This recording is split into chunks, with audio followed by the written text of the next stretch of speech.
Bismillahirrahmanirrahim. Assalamualaikum warahmatullahi wabarakatuh.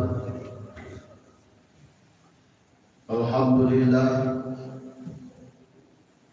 alhamdulillahi rabbil alamin. Wa bihi nasta'in ala umuri dunya waddin.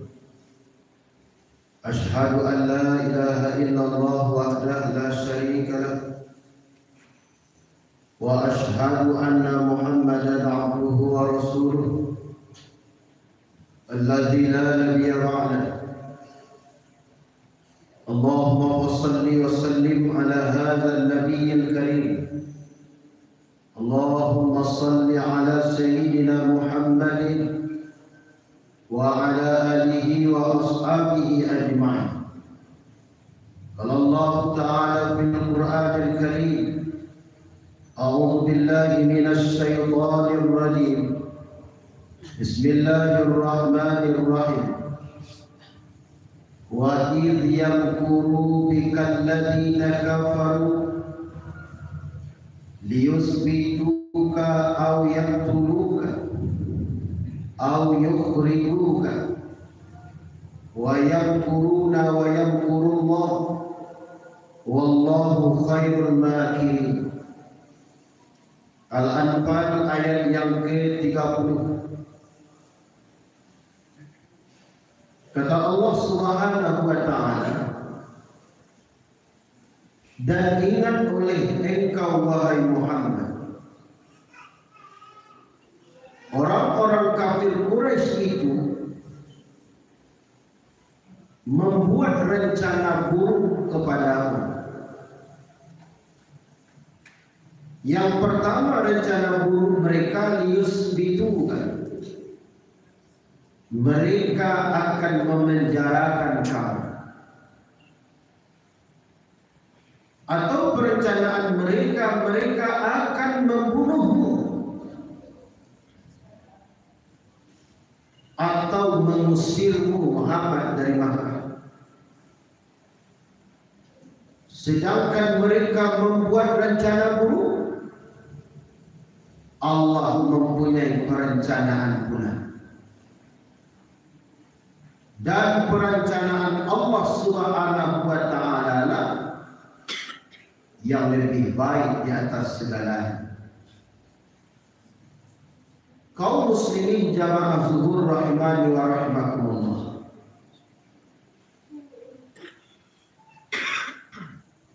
menurut pendapat yang sahih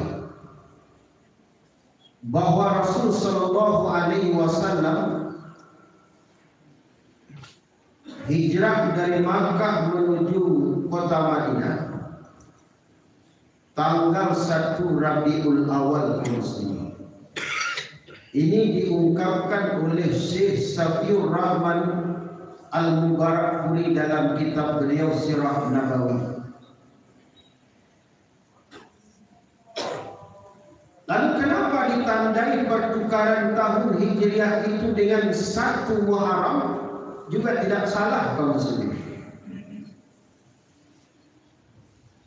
Karena tanggal 1 Muharram itu Rasulullah sallallahu alaihi wasallam menghijrahkan hampir seluruh sahabatnya di bulan Muharram dan bulan Safar menuju Madinah atau Yasrib namanya kala itu. Proses hijrah mulai dari Muharram. Namun Rasulullah sendiri hijrah dari Makkah ke Madinah tanggal 1 Rabiul Awal, setelah sebelumnya 3 hari 3 malam, semenjak tanggal 27 Safar sampai akhir bulan Safar beliau berada di Gua Sur kaum muslimin.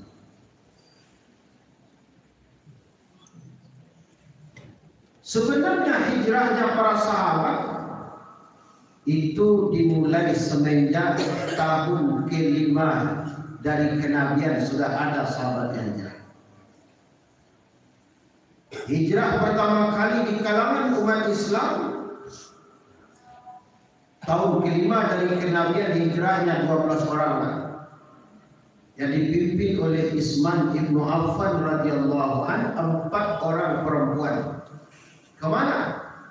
Ke negeri Habasah, Ethiopia ini. Namun hijrah itu tak berjalan lama, sekitar 3 bulanan. Kembalilah Utsman ke Makkah karena ada pesan palsu dari Makkah oleh orang kafir Quraisy bahwa rombongan itu disuruh kembali oleh Nabi, pada Nabi tidak. Berita bohong kaum muslimin.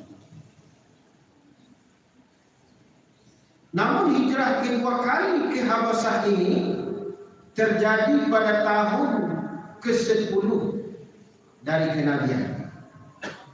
Sepulangnya Rasulullah sallallahu alaihi wasallam dari Isra wal Mi'raj, tahun ke-10 dari kenabian.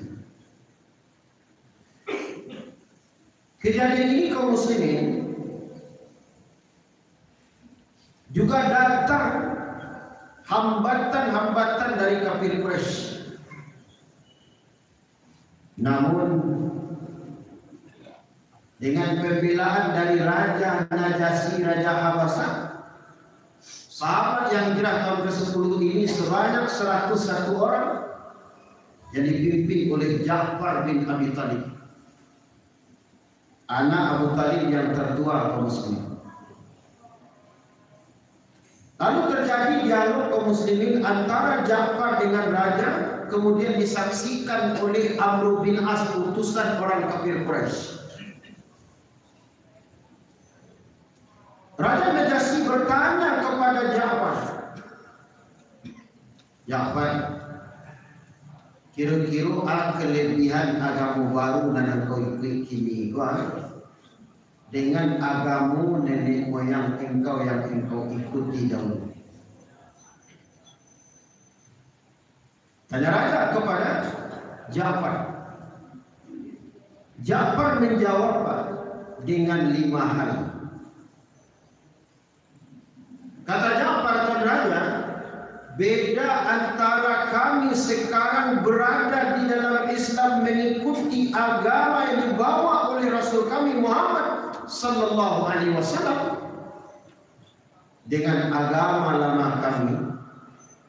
Satu, kata beliau, na'budul asnam. Kami dahulu orang yang penyembah berhala. Bukan sekedar penyembah, pembuat berhala. Bukan sekedar pembuat, penjual berhala pun. Itulah pekerjaan kami.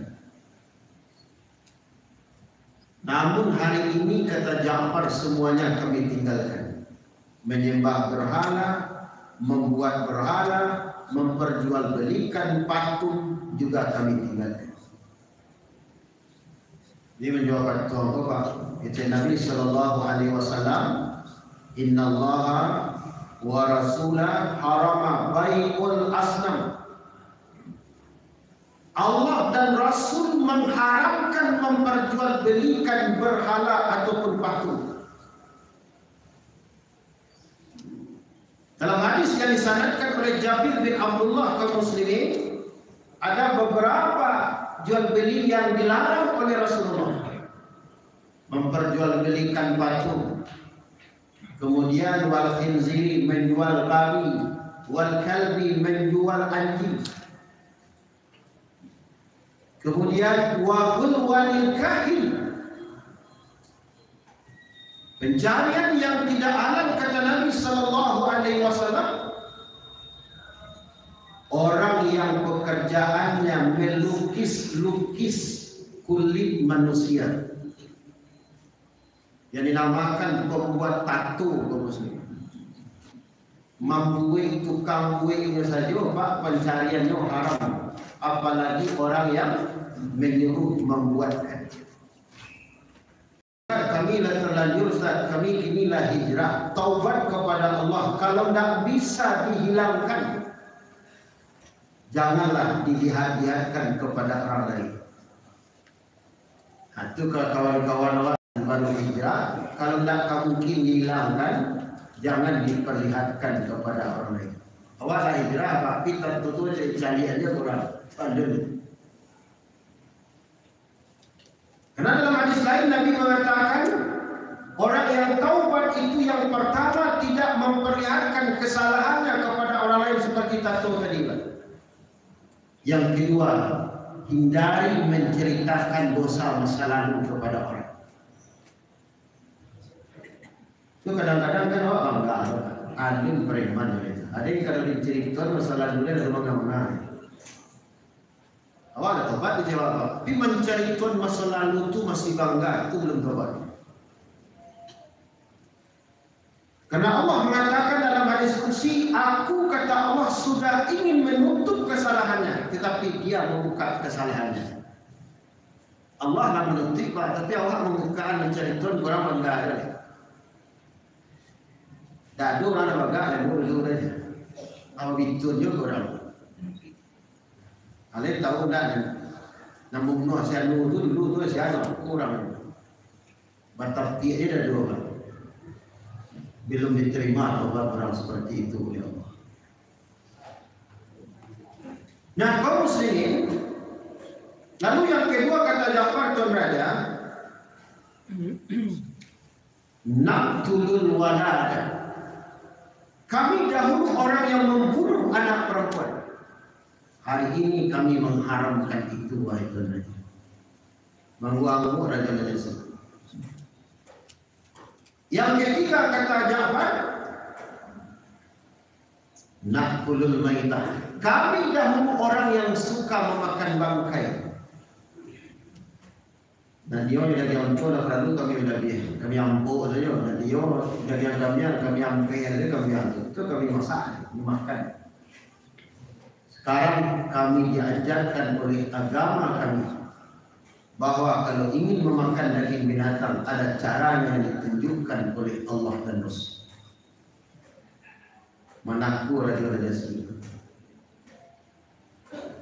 Yang keempat kata Ja'far, qati'ur rahim.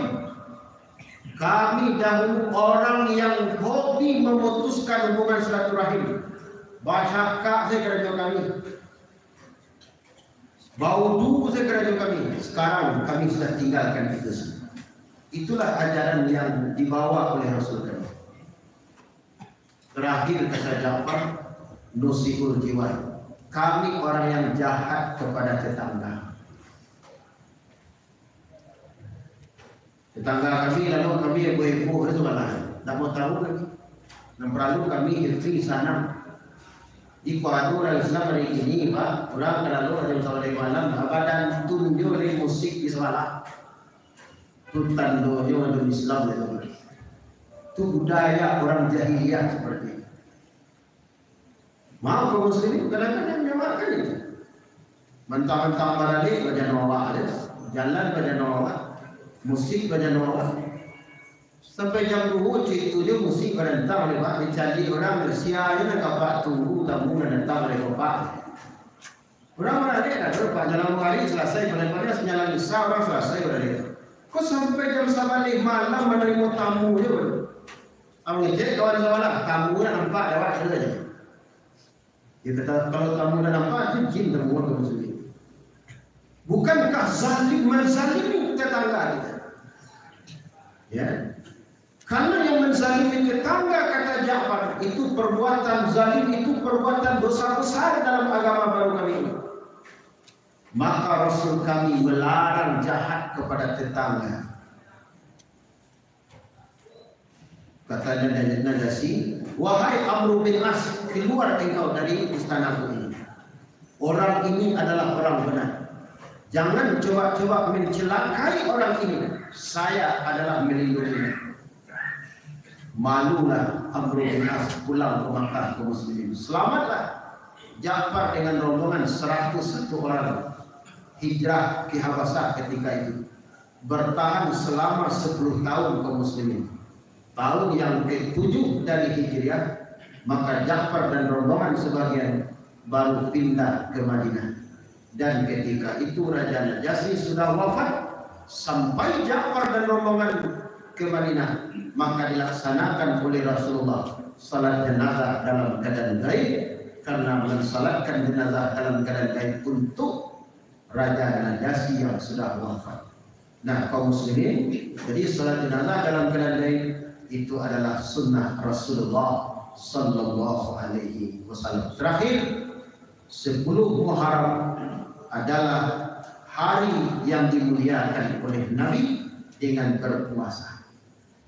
Sahabat pernah mengadu kepada Nabi, ya Rasulullah, orang Yahudi puasanya, bagus puasanya, karena yang bersyukur Nabi Musa selamat. Ya cik Nabi, ambo lebih berhak memuliakan keselamatan Musa, maka kita berpuasa ya pada tanggal 10. Yahudi sehari itu ya Rasulullah, kita harus menyalahinya. Puasalah hari Tasu'a dan hari Asyura, tanggal 9 dan tanggal 10. Ini adalah sunnah. Su'ilan Nabi sallallahu alaihi wasallam an saumi yaumi Asyura. Ya, sahabat bertanya kepada Nabi tentang kelebihan puasa di hari Asyura. Kata Nabi, melipur dosa 1 tahun yang berlalu. Mudah-mudahan ada manfaat. Bila taufik. Assalamualaikum warahmatullahi wabarakatuh. Allahu Akbar, Allahu Akbar.